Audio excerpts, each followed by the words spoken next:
దేవుని నామానికి మహిమ కలుగును గాక. ఈరోజు మరి మనందరికీ తెలిసినటువంటి విషయమే,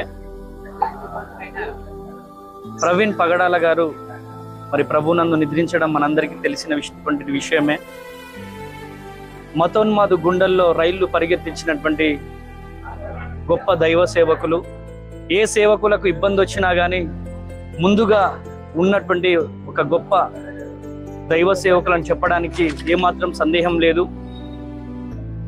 చాలా బాధాకరం, చాలా వేదన. ఈరోజు క్రైస్తవులంటే చాలా చులకనగా ఈరోజు సమాజం చూస్తూ ఉంది. ఎక్కడో చిలుకూరు బాలాజీ దేవాలయంలో ఒక పూజారిని ఒక వ్యక్తి వెళ్ళి బెదిరిస్తే 2 తెలుగు రాష్ట్రాల ముఖ్యమంత్రులు, మంత్రులు, ఎమ్మెల్యేలు రాష్ట్రాలు కదిలి ముందుకొచ్చాయి. కానీ ఈరోజు ఒక దైవ సేవకుడు అతి కిరాతకముగా మరి చంపబడితే ఎవరు పట్టించుకొని పరిస్థితులలో ఈరోజు రాష్ట్ర ప్రభుత్వాలు ఉన్నాయి. అంటే కేవలం క్రైస్తవులు అంటే కేవలం ఓట్లకే పరిమితమా? ఒక్కసారి ఆలోచించవలసిందిగా నేను ప్రభు పేరిట మనవి చేస్తున్నాను. ఓట్ల వరకే, ఓట్ల లెక్కింపుల వరకే, ఓట్లు వేయడానికే మరి ఈరోజు క్రైస్తవులు పనికొస్తున్నారా అనేది నా బాధ, నా వేదన. కనుక ప్రియమైనటువంటి దేవుని జనాంగమా, మరి ప్రతి ఒక్కరు కూడా క్రైస్తవ సమాజం అంతా కూడా కలిసి ఏకతాటిగా రావాల్సినటువంటి ఆవశ్యకత, అవసరం ఎంతైనా ఉంది. ఈరోజు డినామినేషన్ కి సంబంధం లేకుండా నా మందిరం నీ మందిరం, నీ సంఘం నా సంఘం అని కాకుండా ప్రతి ఒక్కరము కూడా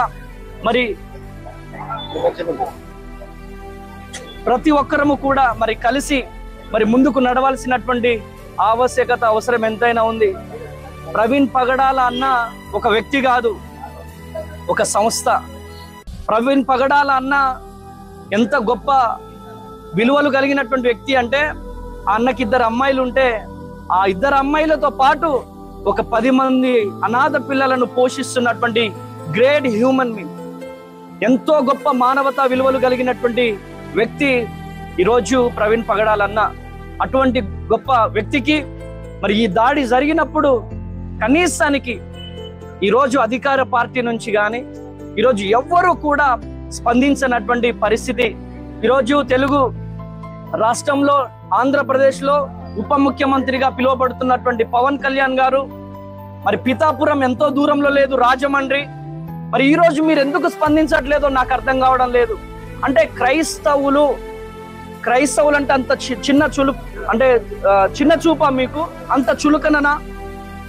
ఈరోజు చంద్రబాబు నాయుడు గారు ఎందుకు స్పందించడం లేదు? ఈరోజు లోకేష్ గారు ఎందుకు స్పందించడం లేదు? స్థానిక మంత్రులు ఎందుకు స్పందించడం లేదు? ఒక్కసారి క్రైస్తవ సమాజం అంతా కూడా ఆలోచించవలసిందిగా ప్రభు పేరిట మనవి చేస్తున్నాను. కనుక ఈరోజు బిషప్లుగా పిలువబడుతున్న వారు, పోపులుగా పిలువబడుతున్న వారు ఈరోజు ప్రతి ఒక్కరూ కూడా ముందుకు రావాలి. ఈరోజు ప్రతి డినామినేషన్ కూడా ముందుకు రావాలి. ఈరోజు ప్రవీణ్ పగడాల అన్నగారు ఇలా చనిపోతే ఒక కామెంట్ చూసినాను. ఆ కామెంట్ చూసి చాలా నా వేదన, హృదయం అంతా కూడా కదిలిపోయింది. ప్రియమైనటువంటి దేవుని జనాంగమా, ఏమని పెడుతున్నాడంటే, మందు తాగి యాక్సిడెంట్ అయి చనిపోయాడు, ఆ తాగుబోతు గురించి ఎందుకు మీరు అంత పట్టించుకుంటున్నారని చెప్పి ఈరోజు కొంతమంది మతోన్మాదులు కామెంట్స్ రూపంలో తెలియజేస్తున్నారు. ఈరోజు కొంచెమైన మానవతా విలువలు, కొంచెమైన దయా, జాలి, ఒక మనిషి చనిపోతే మీ గ్రంథాలు అయ్యే నేర్పిస్తున్నాయా? మీరు చదివే గ్రంథాలలో అవే నేర్చుకుంటున్నారా? ఒక్కసారి ఆలోచించవలసిందిగా ప్రభు పేరిట నేను మనవి చేస్తున్నాను. ప్రియ దేవుని జనాంగమా, ఒక్కసారి ఆలోచించండి.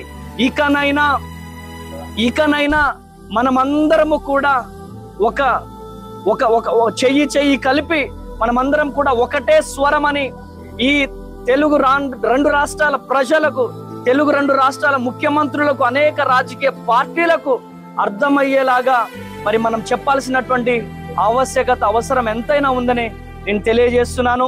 కనుక నా 2 చేతులెత్తి బ్రతిమలాడుతున్నాను. ప్రతి సేవకుడు స్పందించాల్సినటువంటి విషయం, ప్రతి క్రైస్తవుడు స్పందించాల్సినటువంటి విషయము ఒక్కటి ఆలోచించండి. ఆయన యాక్సిడెంట్ లో చనిపోతే ఒక కాలికి దెబ్బ లేదు, ఒక చేతికి దెబ్బ లేదు. ఏ విధంగా కనీసానికి స్పెట్స్ కూడా డ్యామేజ్ అవ్వలేదు. ఆ హెల్మెట్ కూడా ఫారెన్ నుంచి తెచ్చుకున్నదంట. ఆ హెల్మెట్ కనీసానికి దాని మీద నుంచి లారీ వెళ్ళినా డ్యామేజ్ అవ్వనటువంటి చాలా కాస్ట్లీ హెల్మెట్ అంట. హెల్మెట్ పగిలిపోలేదు, హెల్మెట్ కి ఏం కాలేదు, కానీ ఫేస్ మీద మొత్తం దెబ్బలు. ఒక్కసారి ఆలోచించవలసిందిగా ప్రభువు పేరిట నేను మనవి చేస్తున్నాను. కనుక ఇప్పటికైనా మంత్రులారా, ఇప్పటికైనా ముఖ్యమంత్రులు, మంత్రులు ఇకనైనా ఈ క్రైస్తవ లోకాన్ని ఇంత చిన్న చూపు చూడకుండా మరి దయచేసి మరి స్పందించాలని ప్రభు పేరిట మనవి చేస్తున్నాను. ప్రవీణ్ పగడాల అన్నగారి కుటుంబానికి న్యాయం జరగాలి. వారి కుటుంబాన్ని మరి ఆ దేవుడే ఓదార్చాలని, ఆదరించాలని మనస్ఫూర్తిగా నేను కోరుకుంటున్నాను. మరి మన మధ్యలో ఉన్న విశ్రాంత్ బ్రదర్ మాట్లాడతారు. ఇంతవరకు అమ్మతేజ గారు చాలా విషయాలు చెప్పారు, మరలా నేను రిపీట్ చేయను. ఒక ముఖ్యమైన పాయింట్ ఒకటి చెప్తాను, గమనించండి. పక్కాగా ఇది యాక్సిడెంట్ కాదు, ఆయన పడిపోయాడు అని ఏవో చెప్తున్నారు. అలా పడిపోతే ఆ రీతిగా మరణించడం అనేది జరగదు. మనకు అర్థమవుతుంది పక్కాగా ఇది హత్యగానే చాలా స్పష్టమైన అనుమానాలు కనబడుతున్నాయి. కాబట్టి సరైన రీతిలో న్యాయబద్ధమైన దర్యాప్తు అనేది ఖచ్చితంగా జరగాలి. ఇది మొదటి విషయం. ఇంకా రెండవదిగా ప్రభుత్వము స్పందించాలి, ఎమ్మెల్యేలు, ఎంపీలు స్పందించాలి. అంటే క్రైస్తవుల విషయంలో ఎందుకు స్పందించడం లేదు, ఎవరెవరి విషయంలో స్పందిస్తున్నారు, సో క్రైస్తవుల విషయంలో ఎందుకు స్పందించట్లేదు అనేది నేను చాలా క్లియర్ గా అడుగుతున్నాను. అయితే ఇక్కడ క్రైస్తవులుగా ఉన్నాం, మనము కూడా ఒకసారి అందరూ పరిశీలన చేసుకోవాలి. ఎక్కడ ఏదో జరుగుతుంది, కొంతమంది ఇలా వస్తాము, ర్యాలీలు చేస్తాము, తర్వాత మరలా మామూలు అయిపోతుంది. సో ఇలాగా రిపీట్ అయిపోవడం అనేది మనకు అలవాటు అయిపోయింది. మన మీద దాడులు అనేవి కూడా వాళ్లకు అలవాటు అయిపోయాయి. ఇక్కడ సీరియస్ గా మనము దీనిని కొనసాగించకపోతే, సీరియస్ గా ఈ విషయంలో మనం యాక్షన్ తీసుకోకపోతే పక్కాగా ఆంధ్రప్రదేశ్, తెలంగాణ మరలా ఒక మణిపూర్ అయినా మరలా కొంతమంది వస్తాము, ఇలా ర్యాలీలు చేస్తాం, వెళ్ళిపోతాం. కాబట్టి ఇప్పుడు నేను మరలా అడుగుతున్నా, మన తెలుగు రాష్ట్రాలలో బాగా పాపులర్ అయిన దైవజనులలో చాలా మంది స్పందించారు. ఇంకా స్పందించిన వారు కూడా చాలా మంది ఉన్నారు. చాలా మంది ఈ ప్రాంతంలో ఉన్న వారు కూడా రాలేదు. అంటే ఎంత దౌర్భాగ్యకరమైన పరిస్థితో. ఏదో అయ్యిందిలే, మనం ప్రార్థన చేసుకుంటే అయిపోతుంది అంటే అవ్వదు. ఖచ్చితంగా మనం ప్రార్థించాలి. అంతేకాదు పౌలు అడుగుతాడు, రోమీరునైనా నన్ను ఎలా కొడతాడు అని పౌలు ఖచ్చితంగా తనకున్న హక్కును అడగడం అనేది బైబిల్లో మనం చూస్తాం. కాబట్టి క్రైస్తవులందరూ కూడా ఇక్కడ ఆర్సీఎం వాళ్ళని అడుగుతున్నాను నేను, అది ప్రొటెస్టెంట్ సంఘాలకి జరిగిందిలే, మాకు కాదులే అని అనుకుంటే రేపొద్దున మీ మీదకి వస్తారు. అలాగే బాప్టిస్ట్ వాళ్ళకి అడుగుతున్నాను. కాబట్టి ప్రతి Christian main line church leaders అందరూ కూడా ఈ విషయంలో రౌండ్ టేబుల్ కి రావాలి, అందరూ కూర్చోవాలి. అలాగే main line pastors, corporate pastors ఉన్నవారు అందరూ కూర్చోవాలి. ఉన్న మీటింగ్స్ అన్నిటిని ఆపుకొని రావాలి. ఇప్పుడు మీకు మీటింగ్సా, సంవత్సరాల తరబడి మీటింగ్స్ చేయటం లేదా? సో ఇప్పుడు నుంచి మీటింగ్స్ ఆపలేరు, లైవ్లు ఆపలేరు. కాబట్టి దయచేసి వాటన్నిటిని పక్కన పెట్టి ఈ విషయంలో సరైన న్యాయం జరగాలంటే ముఖ్యమంత్రి అలాగే పవన్ కళ్యాణ్ గారు వారు స్పందించాలంటే ఇలా ఒక కొంతమంది వచ్చి మాట్లాడితే అయిపోదు. ఖచ్చితంగా అన్ని జిల్లాలలో శాంతియుతమైన ర్యాలీలు జరగాలి, ధర్నాలు జరగాలి. ఖచ్చితంగా అందరూ మాట్లాడాలి. ముఖ్యంగా ఈ పెద్దవారిగా ఉన్న వారంతా కూర్చొని ఇది సీఎం కి అప్పీల్ వెళ్ళేటట్లు చేస్తేనే తప్ప దీనికి ముగింపు అనేది, ఫుల్ స్టాప్ అనేది వచ్చే అవకాశం ఉండదు. ఇలాగ మనం వదిలేస్తే మరలా రేపొద్దున ఎవరిని వేసేస్తారు, మరలా కొంతమంది వస్తాం. భారం ఉన్న దైవజనులు ఇప్పుడు చాలా మంది మనకు చూస్తున్న జేమ్స్ గారు కానీ, వీకేఆర్ గారు కానీ, ఇంకా చాలా మంది అలాంటి వాళ్ళు ప్రయాసపడతారు. అలాగే మీలాంటి వారు, మనలాంటి వాళ్ళు వస్తాము, మరలా కాసేపు అరుస్తాం, వెళ్ళిపోతాం. ఇది మరలా రిపీట్ అయిపోతుంది. కాబట్టి ఈ విషయంలో యావత్తు తెలుగు క్రైస్తవ సమాజం ఆలోచించి ఒక సరైన నిర్ణయం తీసుకోకపోతే చాలా దారుణమైన పరిస్థితులు మనము ఎదుర్కోవాల్సి ఉన్నది. కాబట్టి ఈ విషయంలో చాలా సీరియస్ గా మనం తీసుకుందాం. అలాగే మేము అమ్మతేజ గారు ఖచ్చితంగా ఇంకా చాలా మంది దైవజనులు ఈ అయిపోయిన తర్వాత మేము మాట్లాడతాము. ఖచ్చితంగా దీని మీద సీరియస్ యాక్షన్ మన తెలుగు రాష్ట్రాల్లో ఉండేటట్లుగానే చూడడానికి ప్రయత్నం చేస్తాం. సో మీరు ఎంతో సహకారం తెలియజేస్తున్నారు. ఒక మాట చెప్తున్నాను, మనకు న్యాయం జరిగినంత వరకు మన పోరాటాన్ని ఎంత మాత్రమో ఆపకూడదు. పక్కాగా మన హక్కు కోసం అడగమని బైబిలే చెప్పింది. పౌలే అడిగాడు, యేసుప్రభు వారికి ఒక చెంప మీద కొడితే ఇంకో చెంప చూపించమని చెప్పిన యేసుప్రభు వారే శిలువ కార్యంకి వెళుతున్నప్పుడు ఆయన చెంప మీద కొడితే నేను కాని మాట ఆడితే నువ్వు కొట్టొచ్చు, నేను ఆడిన కాని మాట ఏమిటి అని నజరేయుడిని యేసు అడిగి చూపించాడు. కాబట్టి మనం సహించాలి, అదే సమయంలో అవతల వారి యొక్క అన్యాయాన్ని గట్టిగా ప్రశ్నించాలి. ఇది బైబిల్ చెప్తున్న సత్యం. కాబట్టి ఈ రీతిగా మనం ముందుకు వెళ్ళాలి. ముఖ్యంగా ప్రవీణ్ పగడాల గారి యొక్క కుటుంబం కోసం భారంగా ప్రార్థన చేయాలి. ఇంకా దేవుడు వారికి భద్రత ఇవ్వాలి. అలాగే ఇలాంటి దైవజనులు చాలా మంది ఉన్నారు, వాళ్ళందరి కోసం క్రైస్తవ సమాజమా మీరు భారంగా సేవకుల కొరకు ప్రార్థన చేయండి. దేవుడి మాటలు దీవించును గాక. ఆమేన్, ఆమేన్. దేవుని నామానికి మహిమ కలుగును గాక. ఒక్కసారి మీరు ఆలోచించాల్సినటువంటి అవసరం ఉంది. ఉదయం లెగగానే ఈ భారతదేశం నా మాతృభూమి, భారతీయులందరూ నా సహోదరులని ప్రతిజ్ఞ చేస్తున్నటువంటి ఈ దేశంలో నీది ఆ కులం, నీది ఆ మతం, నాది ఆ మతం, క్రైస్తవులను లేకుండా తరుమాలి, క్రైస్తవులు మందిరాలు తగలబెట్టాలి, క్రైస్తవులను చంపాలి.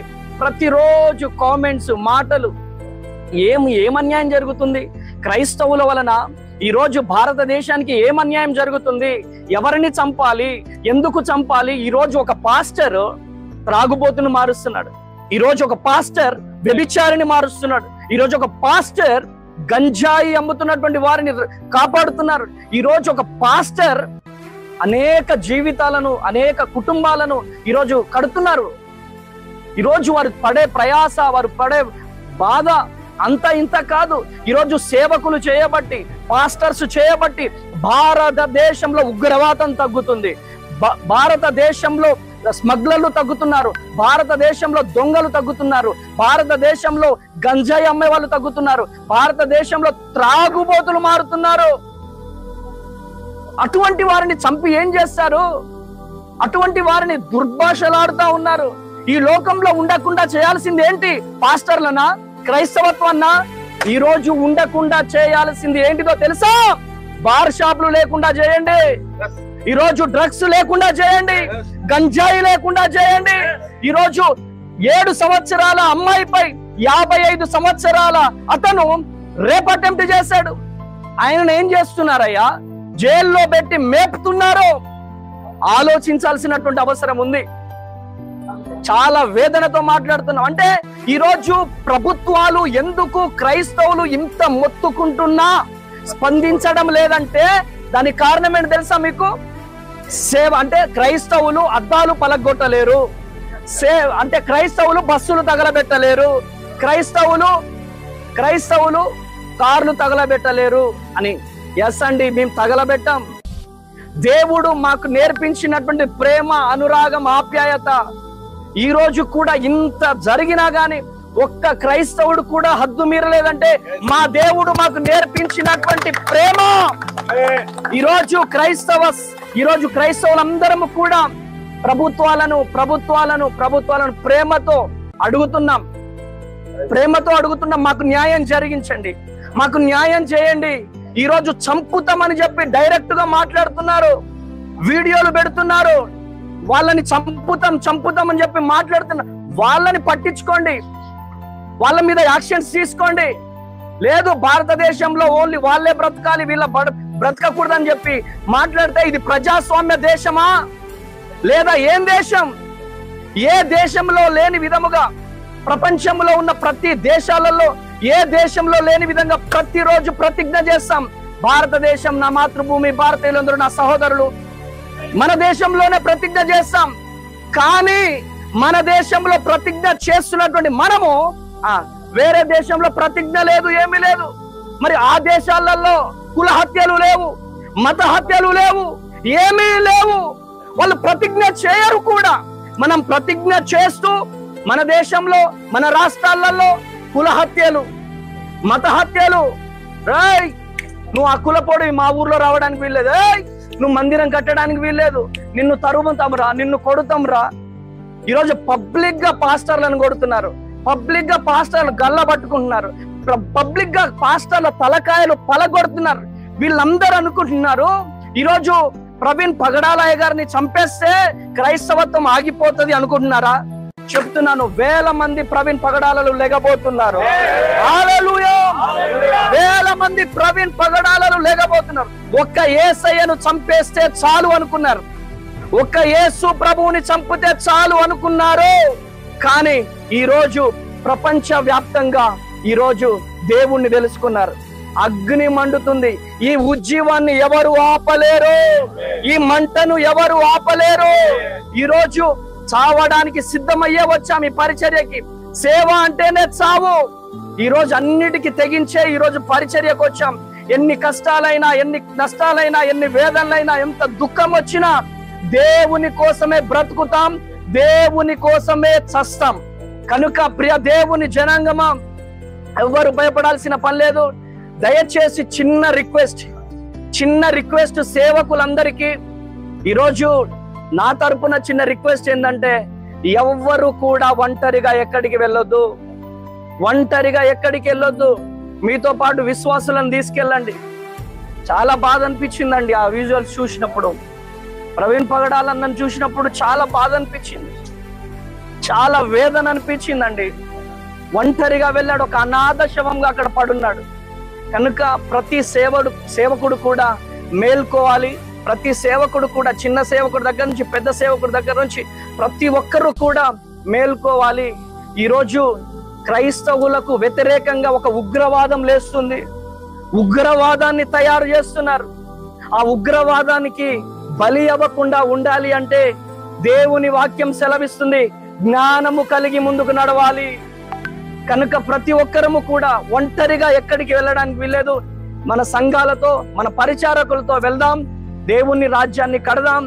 దయచేసి ఈ వీడియోలలో, ఈ లైవ్లలో పాల్గొంటున్న ప్రతి ఒక్కరికి నా 2 చేతులెత్తి బ్రతిమలాడుతున్నాను. ఒక్క క్రైస్తవుడికి ఆపద వస్తే, నా డినామినేషన్ లేదు, నీ డినామినేషన్ లేదు, మనదంతా ఒకటే రక్తం, ఆ రక్తమే మన యేసయ్య రక్తం. చెప్పండి, ఏ రక్తం? చెప్పండి గట్టిగా, ఏ రక్తం? యేసయ్య రక్తంలో కడగబడిన బిడ్డలం మనం. ఈ రోజు మనమందరం ఒక రక్తంలో కడగబడిన బిడ్డలం కాబట్టే, మన బిడ్డకు అన్యాయం జరిగింది కాబట్టి ఈ రోజు అందరం వచ్చినాం. కాబట్టి ప్రతి ఒక్కరు కూడా ఏ ఒక్కరికి దాడి జరిగినా ముందుకు రావాలి. నా అన్నకు జరిగింది, నా అక్కకు జరిగిందని ప్రతి ఒక్కరు ముందుకు రాగలిగితే మన జోలికి రావడానికి వాళ్ళు భయపడతారు. కనుక బయట ఏం నడుస్తుందంటే, వాళ్ళే తిట్టుకుంటారా, వాళ్ళే కొట్టుకుంటారా, వాళ్ళే మాట్లాడుకుంటారా, కనుక వాళ్ళకే పొంతన లేదురా అని చెప్పి మనల్ని చాలా చీప్ గా తీసి పడేస్తున్నారు.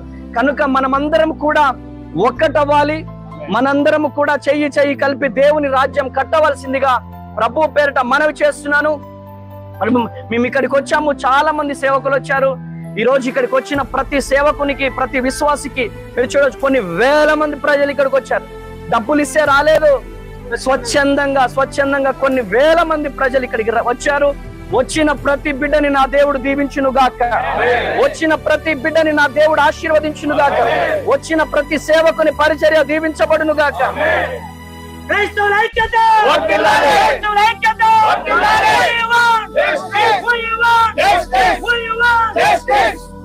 తండ్రి స్తోత్రం ప్రభువా, గొప్ప దేవుడా, ప్రేమ కలిగిన తండ్రి, కృప కలిగిన యేసయ్య, ప్రవీణ్ పగడాల గారి కుటుంబాన్ని దీవించండి, ఆశీర్వదించండి అయ్యా. అయ్యా మా వల్ల కాదు వారిని ఓదార్చండి, మా వల్ల కాదయ్యా వారిని ఓదార్చండి. వారిని ఓదార్చాలంటే మీ తరమే అవుతుంది ప్రభు. మీరే ఓదార్చండి ప్రభు. వారి బిడ్డలను పోషించండి, వారి బిడ్డలకు తల్లిగా తండ్రిగా ఉండండి.